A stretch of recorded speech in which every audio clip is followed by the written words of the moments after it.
नाही लगेच लगेच. बर का ए पोरा आपण पटतीस नाही बर का तुला इथे सांगतोय मी. काम जाऊ नको कुठं. मी नाही जात हा. नाही लवकर आला कंटाळ आणि ना तुझं तुला सांगतोय आपण मी. जाऊ नको मी येतो लगेच. ए पोरे पटतीस नाही लावून दिलं की हो हो आता हे दुसरं कोण असतं तर सोडला नसता पण बाया माणूस एकटं इथं कुठं बसणार आहे बसलं हो का? हो म्हणून- लगेच पाठवते. हा जा बसलं जा का? लवकर ये रे. बसलं का?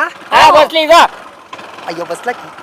जा लवकर लवकर ये. पाठवते. वाट बघा. ते आपण मला मारत असतं बघ गेल्यावरती इतका वेळ लावतं म्हणतं मला ते. नाही सांगा ना त्यांना जवळच होतं म्हणायचं इथंच तर.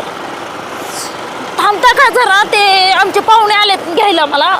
एक 5 मिनिटं थांबा बरं मला. कुठे पाहुणे आले तुझं? हा ते काय म्हणे पाहुणे घ्यायला येतो म्हणले मग इथंच थांबून हे करते. ते बघा ते काय ते दिसतंय आले का? हा लांब असतंय का? नाही ते काय ते समोर दिसतात का?